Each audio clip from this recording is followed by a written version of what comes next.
día de hoy, hermanos, vamos a hablar acerca de un tema importantísimo. Tiene que ver con la ira. Y este es el último sermón de lo que es esta serie, Cómo enfrentar las dificultades. Yo creo que todos los que estamos acá hemos sufrido con la ira. Nos hemos visto envueltos con la ira. Y no hay una cosa más desastrosa que ver a un individuo lleno de ira. Bien es cuando sonríe, cuando están agarrados de las manos, cuando están en el compromiso, cuando están conociéndose, pero nada más llégalo a conocer cuando está a punto de reventar. La ira es muy desastrosa. La ira puede llegar a ser muy pecaminosa. La ira puede ser conocida como la promotora de las guerras y de los desastres matrimoniales. Incluso la ira es el motor que destruye el matrimonio y la familia, los hijos. ¿No han visto ustedes hijos que no tratan a sus padres, padres que no tratan a sus hijos, personas que no tratan a otros? La ira. Sus corazones están llenos de ira. Hace una semana, exactamente el domingo pasado, en Venezuela ocurrió algo único y particular. Y es que un grupo de indígenas, airados por la injusticia, fueron asesinados en nuestras fronteras. El domingo pasado fueron asesinados 4 indígenas y 5 fueron heridos. Y usted se preguntará, ¿por quién? Por los militares. Un grupo de militares arremetieron en contra de nuestros hermanos indígenas. Claro, hoy no estamos acá para hablar de la justicia social, porque no nos importa la justicia social, nos importa es Cristo. Cristo es el centro de todo. Y si vivimos en conformidad a la verdad del Evangelio, que es Cristo y su reino, podemos tener vidas seguras y tranquilas. Como yo le comentaba a un joven durante el receso, no necesitamos que todos los hombres sean cristianos, pero necesitamos que todos los hombres tengan valores cristianos. Es diferente. Si los hombres, aún los pecadores, que no quieren nada con el Evangelio, tienen valores cristianos, nuestra sociedad será gobernada de una forma diferente y distinta. Las empresas, la política, la economía, los buhoneros, la persona que limpia a nuestros niños, la educación, todo será impactado por medio del Evangelio. Ahora bien, cuando la ira del hombre se descontrola, esta ira se vuelve pecaminosa. Quiero decirte que la ira no está mal, no es un pecado que te aires. De hecho, si yo les digo a ustedes que Dios en su palabra nos dice que podemos airarnos, Dios dice, creyentes, cristianos, ustedes pueden airarse. Quizás usted diga, ¿cómo? Bueno, eso es lo que vamos a ver hoy acá. Vamos a ver preguntas como, ¿afecta la ira a todos los hombres? ¿Es pecaminoso que los cristianos se enojen? Es por eso que he titulado el sermón de hoy, Lidiando con la ira. Un breve sermón que está estructurado en 3 partes. En primer lugar, veremos una explicación bíblica de la ira. En segundo lugar, hablaremos sobre las diferentes causas de la ira. Y vamos a concluir hablando cómo debemos lidiar con la ira. Mi intención esta mañana es la siguiente. Es que tú entiendas que la ira santa por las cosas divinas es genuina. La ira santa por las cosas por las cosas divinas es genuina. Creyente, tú te puedes enojar sin pecar. Te puedes molestar sin pecar. Y quisiera compartir con ustedes en el Evangelio de Mateo, capítulo 5, versículo 21 hasta el 26. Vamos a leer la palabra de nuestro Dios. Dice, habéis oído que se dijo a los antepasados, no matarás. Y cualquiera que cometa homicidio será culpable ante la corte. Pero yo os digo que todo aquel que esté enojado con su hermano será culpable ante la corte, y cualquiera que diga raca a su hermano será culpable delante de la Corte Suprema. Y cualquiera que diga idiota será reo del infierno de fuego. Por tanto, si estás presentando tu ofrenda en el altar y allí te acuerdas que tu hermano tiene algo contra ti, deja tu ofrenda allí delante del altar y ve, reconcíliate primero con tu hermano y entonces ven y presenta tu ofrenda. Reconcíliate pronto con tu adversario mientras vas con él por el camino. No sea que tu adversario te entregue al juez y el juez al alguacil y seas echado en la cárcel. En verdad te digo que no saldrás de allí hasta que hayas pagado el último centavo. Hermanos, esto es un fragmento del Sermón del Monte. Y este fragmento del Sermón del Monte contiene un fragmento de los 10 mandamientos, específicamente el sexto mandamiento que vemos en el libro de Éxodo capítulo 20. Y el sexto mandamiento dice, no matarás. Y Jesús está diciendo, ustedes, la multitud, los discípulos, han oído. Jesús no se está refiriendo a los maestros que enseñan esta verdad, porque ellos hablan en la sinagoga, pero hay un grupo de personas que escuchan lo que ellos enseñan. Así que Jesús se está refiriendo es a las personas que escuchan esa enseñanza, es decir, como ustedes. Ustedes están escuchando lo que se ha estado hablando y proclamando desde este púlpito. Jesús le dice a ellos, recuerda que tus antepasados dijeron, no matarás. Pero yo digo que cualquiera que esté enojado con su hermano ya ha cometido este pecado. Mientras que los maestros en aquel tiempo decían que lo visible, lo externo, eso era palpable y eso era y debía ser juzgado, Jesús dice, no, el problema no está en lo externo, el problema está en lo interno. Para Jesús, el problema de la humanidad no es un problema visible de lo que tú hagas con tus acciones. Eso es el resultado del problema de tu corazón. Jesús no solamente habla sobre matar y esta enseñanza que él da, que es totalmente diferente. Esta es una clara interpretación de lo que el Señor le ha dado a Moisés. ¿Y dónde surge clara interpretación? Por medio de la palabra hecha carne, Jesús. Ahora bien, ustedes pueden decir, ok, ¿qué otro ejemplo hay? Adulterio. ¿Han escuchado ustedes la palabra adulterio? Bueno, adulterar significa cuando una persona tiene relaciones sexuales fuera del matrimonio. Y usted dice, ah, bueno, el adulterio comienza en la cama. No, el adulterio no comienza en la cama. El adulterio comienza en el corazón, porque Jesús dice, en el momento que tú codicias a una mujer, ya cometiste adulterio. ¿Ves que la enseñanza de Jesús es totalmente diferente a las enseñanzas de esos maestros? Jesús, hermanos, va al problema de todo. Y el problema del hombre es su corazón. Sí, has escuchado muy bien. El problema de nosotros es nuestro corazón. Engañoso y perverso es el corazón más que todas las cosas. ¿Quién lo conocerá? El Señor. Ahora bien, ¿cómo se viola el sexto mandamiento? Sencillo, cuando te enojas con tu hermano. Pregúntale a una persona que ha asesinado a otro, ¿cómo lo hizo? ¿Por qué lo hizo? Porque tenía odio, rencor, ira hacia ese otro. Así que el homicidio no comienza cuando le quitas la vida a la persona. El homicidio comienza cuando tú inicias a odiar a esa persona. Les pregunto, amados hermanos y amigos, si somos sinceros nosotros esta mañana, si somos humildes nosotros esta mañana, ¿no hemos cometido este pecado?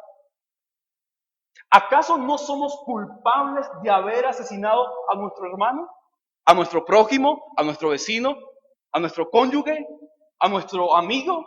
Sí, somos culpables. Somos culpables todos nosotros de haber odiado a alguien.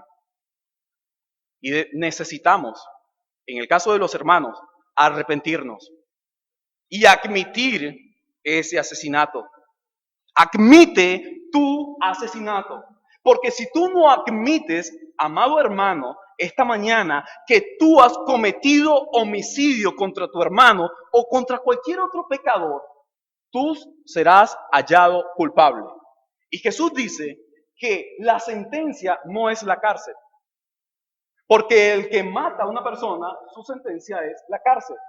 En el caso acá del estado Miranda, aquellos que han cometido algún delito saben que van primero a prisión y luego de allí son trasladados ¿a dónde? Al circuito. ¿Quién quiere ir al circuito? Nadie. Nadie quiere ir al circuito porque es muy feo. Y se los digo, es horrible el circuito. Pero hay un lugar peor que el circuito. Y Jesús está hablando de ese lugar. El infierno. Jesús dice, aquel que comete homicidio, enojo en su corazón contra su hermano, es culpable y él debe pagar en el infierno. Hermanos, esto es muy serio. Querido amigo, tú que estás escuchando esta mañana la seriedad de la ira, ¿qué opinas? ¿Crees que es algo que podemos omitir? No, porque el juicio de Dios comienza primeramente por los suyos y luego termina contigo. Nuestro Dios es un Dios justo. Así que la ira sí afecta a todos los hombres, tanto a cristianos como a pecadores, a incrédulos. Todos los que estamos acá, aun cuando usted diga, pero esa persona es tan tranquila, yo nunca lo he visto molesto, siempre está allí, feliz, sonríe. No, él también es culpable de ira. Ahora, hermanos, si nosotros decimos esta mañana que la ira es pecaminosa en todos sus aspectos, estamos equivocados. Porque si decimos que la ira es pecaminosa en todos sus aspectos, el Padre es culpable. Dios Padre es culpable de haber desviado su ira de nosotros hacia su Hijo. Porque Él nos muestra en su bendita palabra que Él es un Dios de ira. Él se enoja.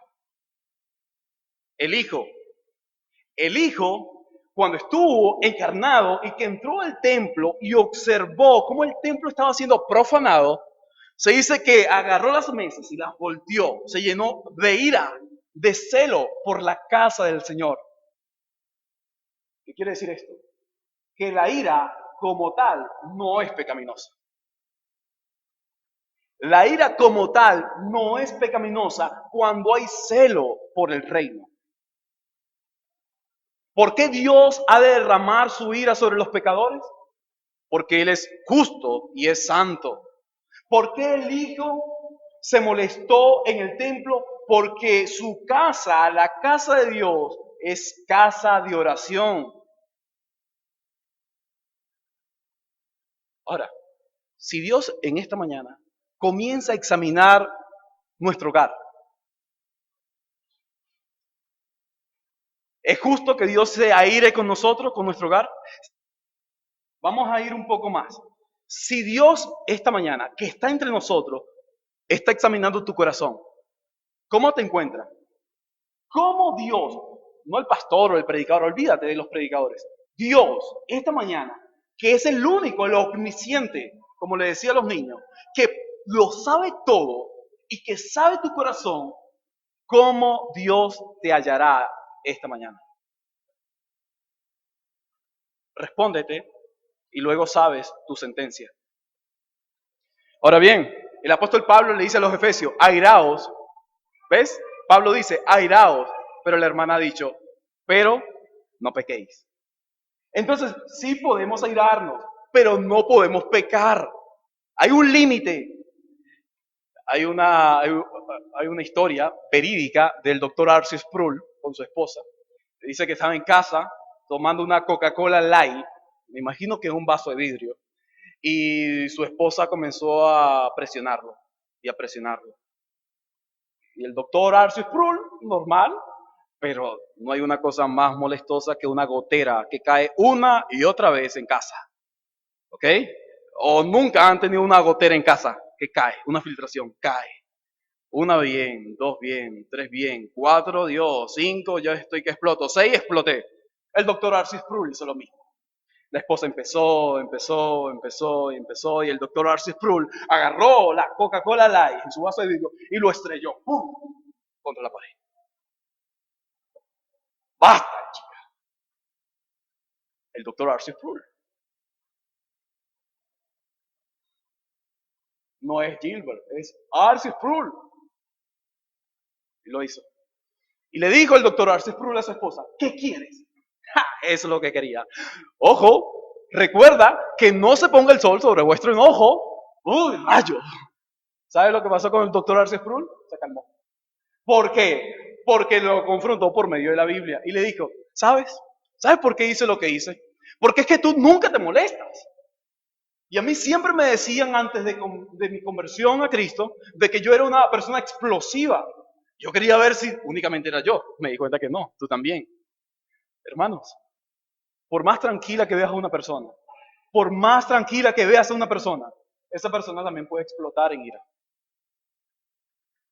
Ahora, bien, quisiera hablar acerca de las diferentes causas de la ira. Hay muchos motivos por los que nosotros nos airamos. Pero yo quiero hacerte una pregunta a ti. ¿Qué es lo que te enoja a ti? ¿Qué te enoja? Hay algo que tiene que enojarte y tu esposa lo sabe y ella lo puede practicar. ¿Okay? Una de las cosas que de manera personal a mí me enoja es la falta de comida. Si yo no tengo comida, me enojo. Y no me importa quién esté al lado, pero puedo reventar con cualquiera. Y eso me hizo recordar a uno de los niños que me decía, tengo hambre, tengo hambre. Yo le dije, papá, ya va quieto. Me agarró y me abrazó de los pies, aquí, las piernas. Yo tengo hambre. Yo, papá, pero ya va quieto. Ahorita vemos cómo hacemos. Pero es tremendo eso. Bueno, quizás tú no te enojas por falta de comida. Pero responde eso. ¿Por qué te enojas? Hombres, mujeres, pregúntenle a sus esposos y a sus esposas por qué se enojan. Bien.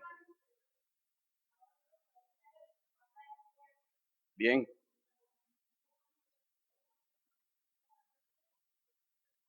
Perfecto. Entonces ahí tenemos el primer punto, que tú lo has hablado, has sido muy clara. Primera causa de la ira, decepción. Somos decepcionados. ¿Quiénes acá no han sido decepcionados? Todos. Todos hemos sido decepcionados. ¿Qué significa la decepción? Que la persona no cumpla con tus expectativas. Bueno, yo me casé con un ingeniero, por ende el ingeniero tiene que tener una gran empresa y tiene que tener dinero y tiene que producir. Pero resulta que este ingeniero ni siquiera sabe integrales, no sabe estadística, no sabe matemática. ¡Qué decepción!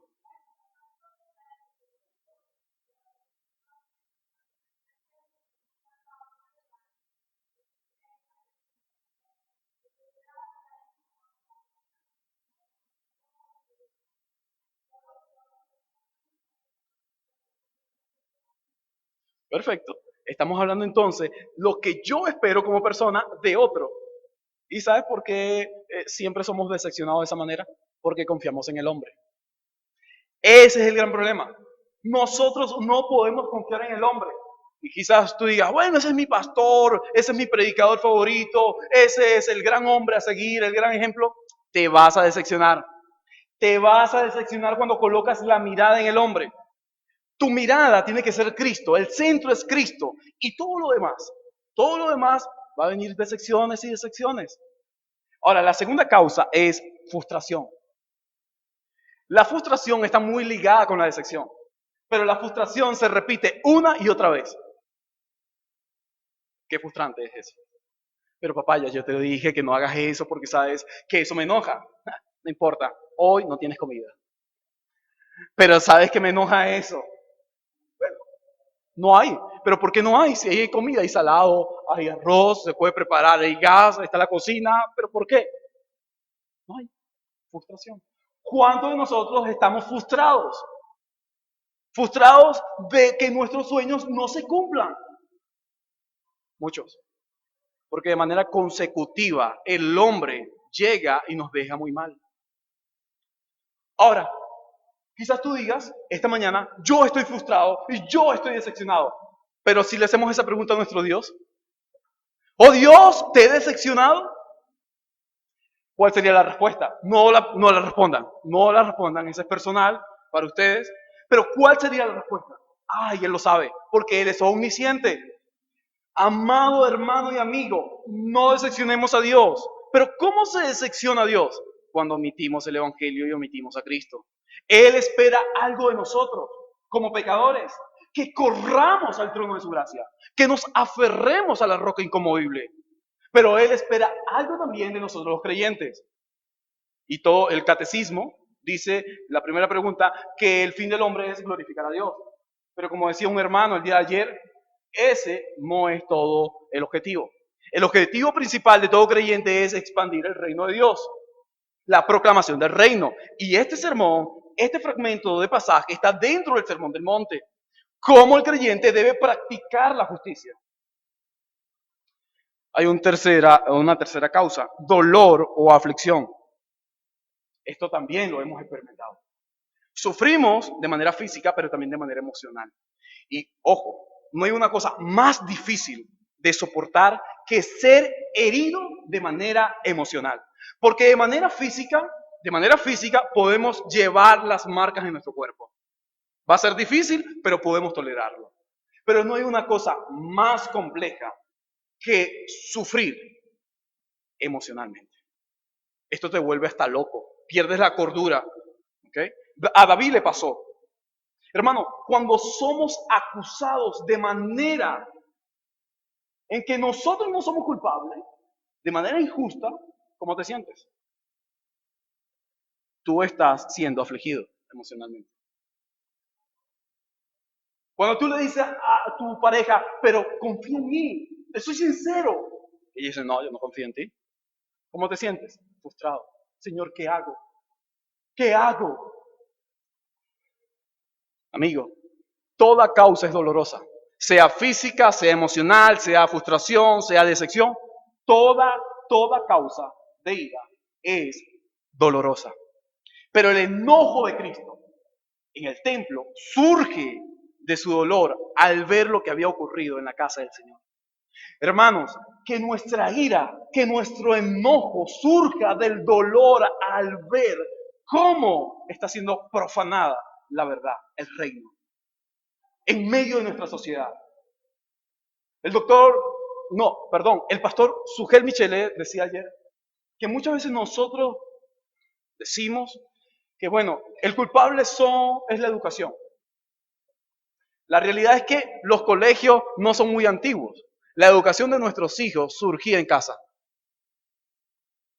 Replanteemos todas las cosas. Veamos de dónde surgen y por qué lo permitimos. Pero ahora, pasemos al último punto. ¿Cómo debemos lidiar con la ira? Ya hemos visto que la ira es santa, pero también la ira es pecaminosa. Que la ira santa es ese enojo por las cosas divinas, es genuina, aprobada. Pero la ira pecaminosa tiene que ver cuando te enfadas con una persona. A veces por cosas reales y otras veces por cosas que no son reales. Porque eso pasa también. A veces nos molestamos con las personas porque nos decepcionaron y es real. Pero a veces nos molestamos con las personas porque creemos que está mal. Pero no es así. ¿Dónde se ha formulado todo eso? Aquí y en el corazón. Del corazón va aquí. De aquí va aquí. Y luego ves a los demás como que si fueran culpables. No, a veces no es así. Pero ¿cómo lidiar con estas cosas? ¿Cómo lidiar con la ira? Bueno, hay algunas maneras para lidiar con la ira. Y la primera es que debemos tratar de entender lo que hay detrás de la ira. ¿Qué hay detrás de eso? ¿Por qué me enojo? ¿Por qué me molesto? Cuando pasan las cosas mal en el trabajo, ¿cómo llegas a casa? Que tu esposa te dice, hola mi amor, ¿cómo te fue? ¿Cómo dices tú? Bien, amor, me fue muy bien. Mentira, tú no respondes así. Cuando te va mal en el trabajo y tu familia, tus hijos te preguntan, papá, ¿qué me trajiste? Déjame en paz. Explotas en ira. ¿Qué hay detrás de la ira? Eso es lo primero que tienes que ver. Si hay cosas sagradas y divinas, está bien. Moléstate. Enójate. Pero no pases la frontera, el límite. Enójate por las cosas divinas. Ojo, ¿cómo determino si algo es divino o no? la Escritura, no eres tú. Porque ese es otro asunto. A veces creemos que somos tan santos y tan cristianos que decimos, bueno, porque esto es así, porque la Biblia lo dice. ¿Dónde lo dice? Y ahora vamos a ver en el contexto que lo dice. Si realmente es así o no es así. Si vamos a la Escritura y la Escritura lo avala, perfecto, enojémonos. ¿Cómo qué? Bueno, mi hermano ha estado falta de oración. Eso debe enojarme. Pero no en el sentido, bueno, tú sí eres pecador, te has olvidado de leer la Biblia. No, no, no, no. Debe enojarte esa actitud que tiene el hermano, pero es motivarle a que ore, a que lea la Biblia. Otra manera de lidiar con la ira, no debemos ser temperamentales, estar a la defensiva. Cuando tú ves que aquel llega rojo, malhumorado, sales tú. Ay, ¿qué te pasa a ti? ¿Qué te ocurre a ti? No, no, no puedes lidiar con la ira de esa manera. Tienes que ser muy sabio. El doctor Arceus Sproul también dice que en una oportunidad él iba conduciendo su auto y de repente gira de manera brusca cuando no debía girar, pero llega el semáforo y se pone en rojo y para. Cuando ve por el retrovisor, un policía. Y se venía acercando. Y el doctor Arceus Sproul dice, y estaba enojado, molesto, rojo, lleno de ira. Cuando llega para su moto, toca. Diga, señor oficial, ¿sabes lo que has hecho? Y el doctor Arceus Sproul dice, me acordé de lo que dice la Biblia. La palabra sabia, calma, paciente. ¿Qué hace? ¿Qué hace? Bueno, lo que hace esa palabra sabia es calmar la ira. Y lo primero que le dije fue, oficial, cometí un error, lo siento. No tenía que hacerlo, lo hice, perdóneme. ¿Sabe lo que hizo el oficial? Está bien, vete. Sé sabio, sé sabio. Cuando tú vayas a enfrentar la ira, no te des a la defensiva, porque eso va a ser una guerra mundial, atómica, como lo quieras llamar. Eso va a ser un caos. Tercera manera de lidiar con la ira. No debemos provocarnos a ira los unos con los otros. Cuando tú veas, hermano, de que tu otro hermano ha hecho algo malo, pero tú estás enojado por eso que ha hecho, porque es pecaminoso, y si tú estás que arde, lo mejor es que no vayas y hables. Porque el otro sabe que lo hizo mal, y si tú vas y hablas con él, va a explotar. Ora al Señor, pídele paciencia, pídele calma, y luego habla con él. Eso lo mismo ocurre en un matrimonio, o las personas que tienen hijos, pareja. Cuando el niño haga algo malo y tú estás que explota, cálmate, contrólate. Luego que tú seas sabio, que tú sepas cómo hablarle, ve y habla con la persona. A veces, amigo y hermano, nos hablan como si fuéramos sus hijos, porque son muy groseros la generación de hoy día. La generación de hoy día es muy grosera con sus mayores. Nuestros niños, cuando lleguen a la iglesia el domingo, tienen que decir buenos días. Nuestros niños, cuando vayan a interrumpir una conversación, tienen que decir permiso. Y si ves que son mayores que adultos, déjalos quietos. Porque a mí jamás se me permitió en mi infancia hacer ese tipo de cosas. Eso era una ofensa total. El que un niño se atreviera a dañar una conversación de adultos. Cuarto y último, no debemos suprimir la ira por completo. ¿Recuerdas? No estés a la defensiva, no provoques, pero tampoco la suprimas, porque es peligroso. Bueno, el hermano dijo de que no hay que airarse así, entonces bueno, yo no me voy a irar. Lo voy a dejar pasar, lleva una, lleva dos. Si tú vas suprimiendo esa ira, cuando revientes, te vas a llevar todo lo que hay por delante y todo va a ser afectado por ti. No, no estamos hablando de suprimir la ira, estamos hablando de controlar la ira. ¿Ok? Es diferente. Puedes expresar la ira, pero es controlar la ira. Ahora, nuestro Dios en Romanos capítulo 3 habla de que Él es un Dios de ira que castiga a los hombres. Hermanos, la ira de Dios en las Sagradas Escrituras se describe como esa pasión contra la injusticia y la pecaminosidad de los hombres. Recuerda, la ira es una emoción. Y esa emoción también puede causar muchas cosas en nuestras vidas. Un ritmo cardíaco acelerado. ¿Ok? Cuando tú estás airado, te puedes poner rojo. El corazón se te acelera. Comienzas a sudar. Comienzas a cambiar como un camaleón. Bueno, nuestro Dios también tiene pasiones. Y la pasión de Dios es, al ver la injusticia de los hombres, derramar su ira. Pero justamente allí hay algo que detiene esa ira: su misericordia. ¿Nunca ha sido una represa? Esa cantidad de agua almacenada que es prácticamente sostenida o la mantiene algo, la detiene algo. Una gran pared de concreto. Pero si esa pared se llega a fracturar, toda esa agua se va a desbordar y va a destrozar todo lo que hay. Bueno, la gran pared que detiene a nuestro Dios es su misericordia y su bondad. Pero esa pared se va a fracturar, amigo. La pared de la misericordia, esa gran muralla, se va a quebrar. Ella no es permanente en este mundo, no. Cuando esa montaña, esa pared, ese concreto de misericordia se reviente, lo que viene es la ira y no del agua. Es la ira de nuestro Dios sobre la vida de los hombres. Así que hoy quiero que entiendas que antes que la ira divina te explote para condenar tu vida en el infierno, quiero que entiendas que mejor es que el Evangelio de Dios explote en tu corazón para arrepentimiento y para perdón. Nuestro Dios esta mañana, por medio de los sermones, por medio de su palabra, nuestro Dios te llama y te dice que si recibes el Evangelio en tu corazón y explota y comienzas a echar fruto, serás perdonado. Eso es esperanza. Eso es amor eterno. Eso es misericordia eterna, bondad eterna. Por eso quiero terminar con dos cosas.